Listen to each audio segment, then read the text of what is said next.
Hey Siddarth, how are you, man? I'm good, Arif. How are you? I'm good. Long time. It feels so surreal to actually be on this call. It's a deja vu moment for me doing this call 2 years later of the very first call that we did. Both of us were just back in India. You were going to LBS, I was coming to ESSEC. So, how does it feel now? Yeah, thanks for having me, Arif. Yeah, indeed, two eventful years indeed, right? Since our first discussion 2 years ago, to now, it is so much has happened in each of our lives, and so much changed, and so much changed unexpectedly, which is also good and nice. But so glad to speak to you here today. So let's hop on to what we came here for. So first of all, you have basically graduated from London Business School MIM program. So how was your experience at London Business School? Oh, yes. So I started my program in September 2020. And we finished last year, July 21, at least the official date. It was a great 1 year, I think. In terms of what the year had to offer, it was great people. It is an extremely diverse classroom with people with different backgrounds and have done different things in their lives pre LBS and learned so much from each one of them. Like they're still my really good friends in London. Uh, and it's great to be studying with this community and also live in London close as a community after LBS as well. So that was really nice. And from the program as well, the professors were amazing from a knowledge standpoint in terms of what I want to learn about businesses or in terms of I'm trying to study different case studies. Example, the professors had changed my view about how I looked at business and what I would want to be as a contributor to the business community there. That was that, and then third is in terms of career. I got what I wanted from LBS. So it's I wanted to change my geography, move to London, work in consulting, get a degree, work in an area that I was interested in. So yeah, all that was able to happen only because of LBS, and really grateful about the entire year. So basically all the checkpoints that you had before you came to LBS, changing your geography, working in consulting, you were able to tick every single box because of that experience. Yes. So, like you mentioned, you got what you wanted from the program. So, my next follow up question, maybe for this particular thing, would be right now, a lot of people are applying for MIM. Some of them are freshers, maybe directly from their BBA and BCom degrees, and some of them are BTech degrees, and even with 2 or 3 years of 3 years. So, it's not possible with LBS, but yeah, up to 2 years of work experience. So, there's a difference in the age of people, in the maturity of people, in the experience of people. The cohort will also have people at the age of 21 and maybe also 24, 25. So, would you recommend the program to both the people 21, 25? Is it the same, or somebody might benefit from the program a little bit more? I think in terms of more than their age group or how they're suited, I think what I would ask is, their personal goals. So it's because it's meant for people from 0 to 2 years experience. Anything more than two, I think then the clear answer is even if the program limits you. I know there are some online programs in the UK that accept students with more than 2 years experience. It may not be that fruitful, or it can be fruitful depending on how that person networks or is trying to get their goals through the program, for example. But the MIM is basically meant for people with limited work experience and have had limited exposure in the business world, for example. And the program is made for students who've studied business in undergrad, engineering. There's some have studied law, some economics, and it can go as wide as music, for example, or um, political science. So and it's also made up of different communities and international folk as well. So that's beneficial for people who want that kind of exposure. Number one, and in terms of knowledge standpoint, in terms of okay, they think there is a they want to study business in their masters. You and I, for example, we did engineering. We shared a class in business minors, but that Yeah. wasn't like Basically, the training was engineering. Yeah. exactly. So for people like us, I think it was fantastic because we can get theoretical business experience, although we have work experience there. So it's good to be in a classroom environment, learn fundamentals of business, and also specialize or take electives in what you want. So that was beneficial there. And a lot of business students do it for geography purposes, for example. They want to move to London, get a job, and a whole range of reasons, honestly, because some come because they also want exposure to different countries. For example, LBS has the global MIM. a global masters in management, which is done with Shanghai Food and Business School. So people want that experience. So it's a wide range of reasons which come down to an individual. But again, program is for 0 to 2 years experience. I mean, that's kind of a question that I always get. People are asking me whether MIM is the right thing for them or not, based on the fact that they are just graduating. And plus, I have 2 years of work experience. Is the MIM still a good program for me? So, yeah, just like you mentioned, it depends on your goals and aspirations and what you want to do and what you want to get out of the program. Because obviously, there has been some differences between the MIM program as well as the MBA program. So, you need to see what aligns with your goals and aspirations. And as you mentioned, it's the same thing with ESSEC as well. We have people who are complete freshers, as well as people who have 3 to 4 years of work experience as well, and both have different goals and aspirations. And this is what they try to get out of the program as well. People who are complete freshers, they are more open to experimenting with different internships, and maybe they're not restricted to apprenticeships because they don't know what they want to do in life. They don't have a particular job industry or a role that they know they are made for. With people who have some experience, maybe they are sure about what they want to do, and they can even do that with maybe an apprenticeship or just a fast-paced program where they complete the MIM in 2 years. So yeah, it's almost the same for both the schools. And following on that, I want to ask with ESSEC, for example, I did a summer internship in my second year, after my first year actually, and then in my second year, I'm right now currently doing an apprenticeship. So, is that the case with LBS? I know it's a 1 year program, so is there any avenue of doing an internship, or is it like you complete your studies and then only you do something? Yeah. So, in what LBS program, the MIM program, or all the early career programs at LBS are 1 year long duration. And in that 1 year long duration, so you have to finish your program. You finish your. Most people are hunting for full time roles, but a significant number are also looking for internships, because internships are usually done in the summer period. That's when most students are done with classes and you can do an internship and parallel with the program. I mean, although the option of doing an internship is open through the year, because it's just student visa work visa student visa gives 20 hours per week as to work.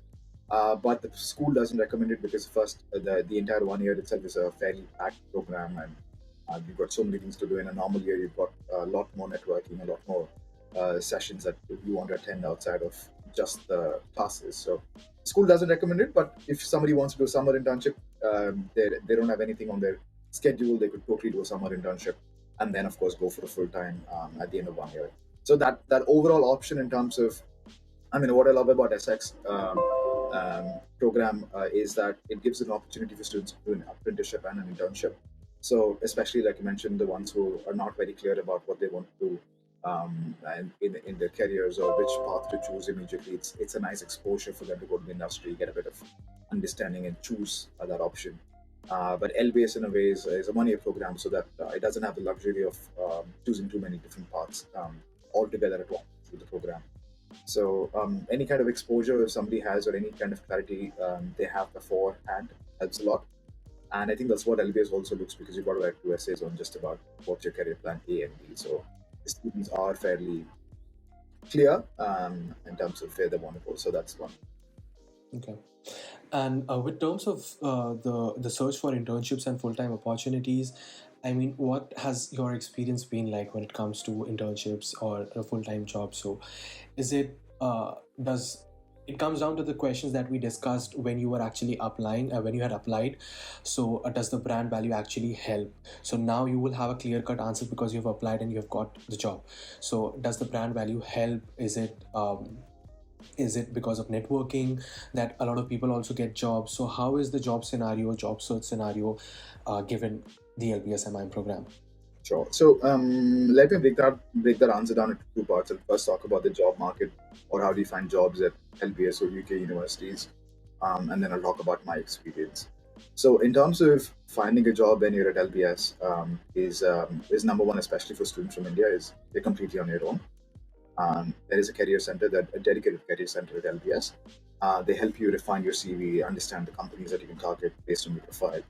They help you refine your cover letters, and help you with the overall strategy on how to go about finding a job in wherever you're applying. It could be London, it could be Middle East, Europe, etc. So they've got specialized career coaches who know the industry quite well, and because they've seen students over the years, they're always available to exercise. So that career center was a really useful part of my overall career application journey, I would say. But end of the day, you have to know it's on you. It's you who's pushing yourself to find a job and find companies that's there. The second point is that London overall is a very difficult job market um, for any candidates because what I come to realize is it's also the only English-speaking city in this continent. For example, a major economic center. So there was the first half of the program was where it was still um, um, quite strict. Nobody knew where the economic winds are going towards. Companies weren't hiring as much. Companies had already just rescinded job offers, and so they're quite skeptical about numbers. So as a lot of graduate programs had much lesser hiring numbers. So, and before I tell you what I just mentioned graduate programs. So what the graduate programs are is through the 1 year for the first about 5 to 6 months of the program is where companies have graduate programs. These are usually offered by companies which are large scale companies, big in the industry, or take consulting. You've got McKinsey, BCG, Payne, Strategy, and so on. Over 10, 12 consulting big firms. In banking, you've got the major banks, Goldman, JP Morgan, and so on. You've got Google on the technology side, LinkedIn, and so on. So they have a graduate program where they also these programs are open to people who also just finished undergraduate as well. So the MIM candidates as well as the undergrads are applying to these programs, and they're usually done once a year. There's one deadline for these programs, and it's a fairly standardized pool. So they select candidates from across. You're in a similar path or career path within the firm as well. So they select out. In many ways, I could probably relate to Indian placements or what we got at Manipal, for example, as a graduate program because it's a standardized program without choice. The second half of the year is where you have a specialized recruitment or a direct recruitment, is what the name is. So that's where you're applying for roles maybe 3, 4 months before the role actually starts. So these are companies that are looking for candidates at the moment, and so on. So you're in the normal job market, as I would say, and that the job market is open. That's what probably if somebody's working in their career, that's what they would do. So you're approaching companies who are finding candidates as well. So what is usually the trend, and what I was also advanced was to apply for both the programs. Um, the graduate as well as the full-time, the direct hire opportunities as well. And applied to the graduate programs. During my time, it was COVID, so the numbers were quite less. I didn't have much luck, and also graduate programs have usually targeting for people with low work experience or directly from college. And I was told by my career coach that because of my 2 years work experience, that I shouldn't be too hopeful of the graduate programs, but I should be more about direct full-time hiring that happens later in the year. So that's how the program goes. During COVID times, it was hard to get these roles applied to a lot of firms. Even at one point, I came to LBS with the target to get into consulting. At one point, I was considering technology roles, and even once during a desperate time, I applied to a few banks as well. I said, okay, any job in the UK is fine for the moment. I mean, that's So a phase yeah, that every student goes through. When yeah, when you see that your applications are not doing much for you, you just kind of broaden your niche and you say, okay, this is also a company that I can work on. In this is also a role that I can take up. So that's something that everybody faces.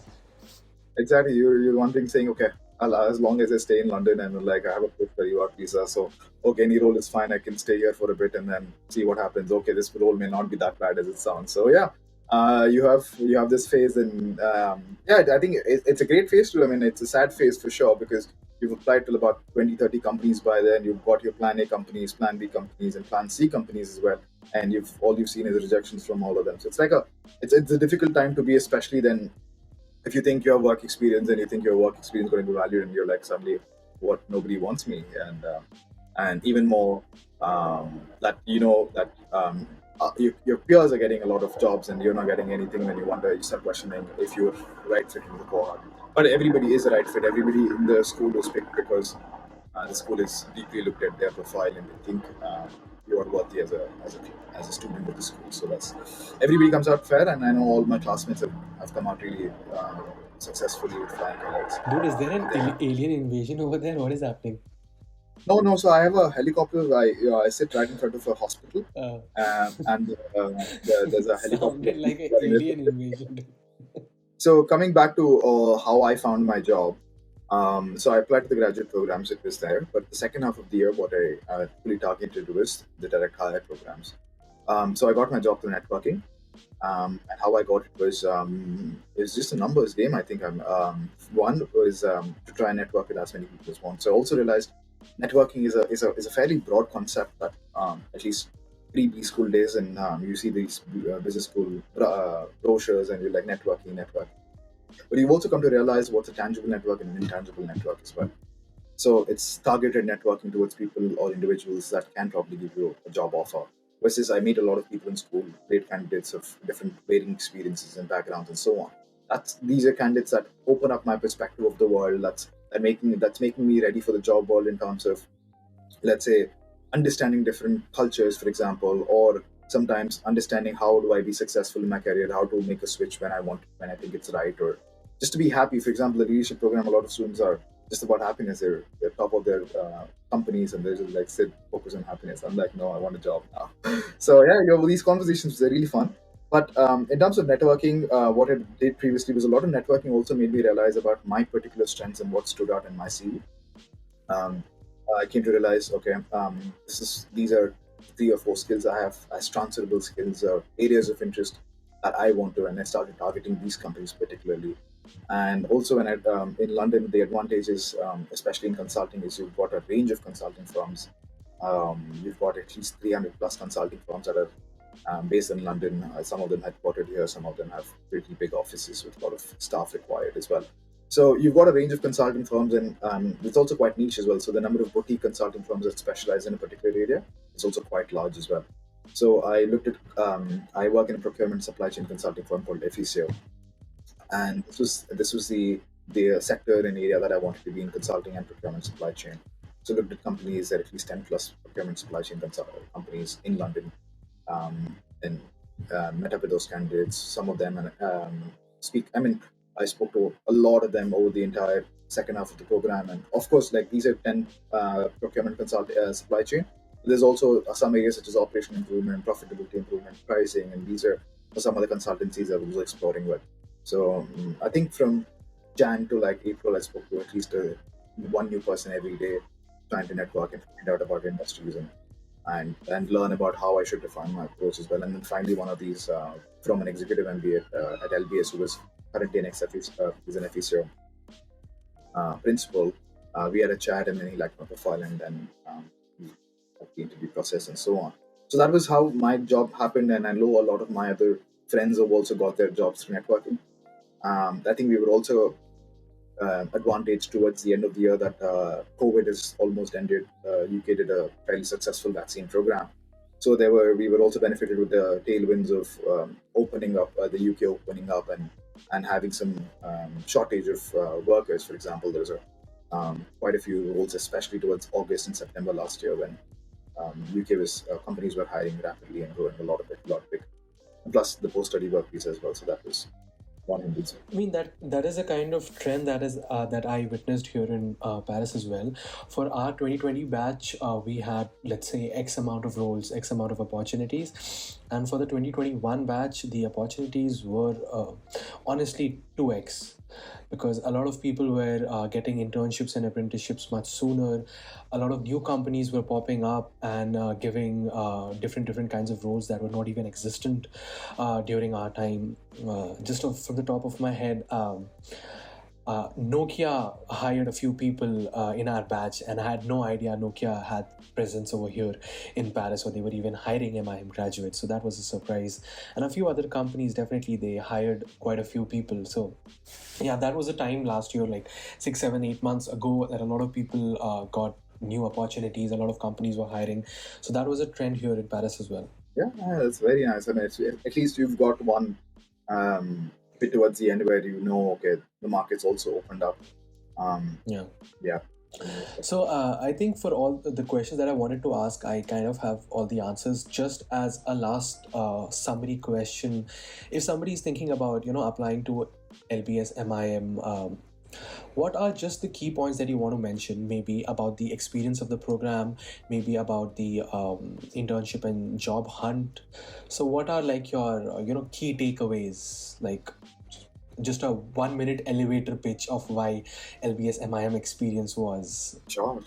as valuable as you are saying your experience has been. Okay, sure. I'll try my best to put it short in 1 minute. It's a lot to cover. So the LBS MIM program is meant for candidates essentially uh, with 0 to 2 years experience clearly, and then also the candidates who have certain goals. They want to meet their certain goals. So LBS program isn't for everybody. It's about if you want to change geography, it offers a change of geography. You want to get a business understanding, it offers that. You want to meet and work with different people, study alongside some MBA, study alongside leadership programs. It offers that.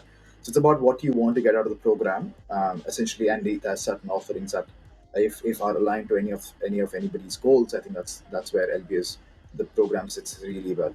And apart from that, in general, in terms of UK as well, you have to consider that it's a program that's in London, which is an English-speaking country, and the post-study work visa, these are beneficial as well. So if these are something that benefit you, and if you're comparing colleges, for example, these are factors to consider. And if they work along with your future or post LBS goals, you want to live in London, etc. These are beneficial to consider as a program. But overall, I think the program will deliver to what people's goals are as long as they're fairly aligned. But if nothing is given, anybody to be successful in the program has to put in the effort towards their goals, and that's how they can get the most of the program and achieve their goals. I mean, yeah, that's the case with ESSEC as well. I've seen a lot of people asking me what's the ROI of ESSEC, and ROI can be different for every individual. If you're putting in the work, if you're getting a good job experience, good internships, you're exploring whatever ESSEC has to offer. And it's the same with LBS. If you're exploring everything LBS has to offer, the network, the opportunities, the experience of interacting with other MIM people, other MBA people, other executive program people in the course itself, if you take leverage of all of that opportunities and you end up working in London at a good job, at your dream role, at your dream company, definitely the ROI is much different from a person who has not done the work and maybe he had to go back to their home country and then they're saying, yeah, it was not a good experience, it's costly, it's this and that. So ROI definitely can be different for every individual, and with your experience, I'm pretty sure a lot of people can understand that you can definitely get your dream company, your dream role, if you are just willing to put the hard work. And that's what like we literally have proof where you hadn't even stepped foot in London and you were saying that I want to change my geography, I want to work in consulting, and here you are after graduating actually working in London in consulting. So if you are willing to put the hard work, definitely it could be a very good ROI for you. Yeah, 100%. Yeah, I mean, yeah, it's really depend on what you want to get out of the program as well as ROI. But I would also advise to look at financials in terms of how much are you going to spend for the program, and also what your output is. If that particular output that you get from the program financially from a job in London suits your ROI, for example, I know a lot of candidates or my classmates who would go to Dubai, for example, because the salaries in the Middle East are a lot higher than UK, and low tax also helps that factor. So somebody wants a greater MI, greater ROI, they can take the MIM program for that kind of ROI. And so the program, what I loved about London primarily also is because you're in London, it opens up opportunities in multiple cities because LBS also is a global brand where you go to Singapore, you go to India, you go to Middle East, you go to Australia, the brand is recognized. I think it's still growing in America, but American schools quite dominate the land as well. So overall, LBS gave me more opportunities or more global opportunities that I could get than if I did in MIM in other parts of the world, including India. I think that we had a very good discussion. I'm really glad you accepted my invitation to come again on the channel. You're pretty much of a celebrity. I'm getting comments on my different videos. When is Siddarth coming back to tell us about his experience? So I think people are going to be very happy with this video. I'm glad. Thanks for calling me. I know this is a long overdue for us. We spoke after the program, but I'm finally glad that we're able to do this. And thank you so much for having me. Uh, The only thing I think is left is either you coming to Paris or me coming to London, because we've had online calls way too much now. We're going to have to meet face to face. yeah, we have to be face to face. I think a video is necessary face to face in one of the either in front of Eiffel Tower or Like a day in the life with Siddharth. Yeah, yeah. Either in London or in Paris. But yeah, definitely. I'll show you my weekend life. I don't ask about my weekday life. Consulting job, I can understand. It's all that bad. It's actually much better than work-life balance than I'm used to. It's nice. I thought treat. It's good. So thank you so much. I'll leave you be. I think it's almost dinner time for both of us. Thank you so much for coming, and I'll talk to you soon, man. Thank you. Thank you so much. Talk to you soon.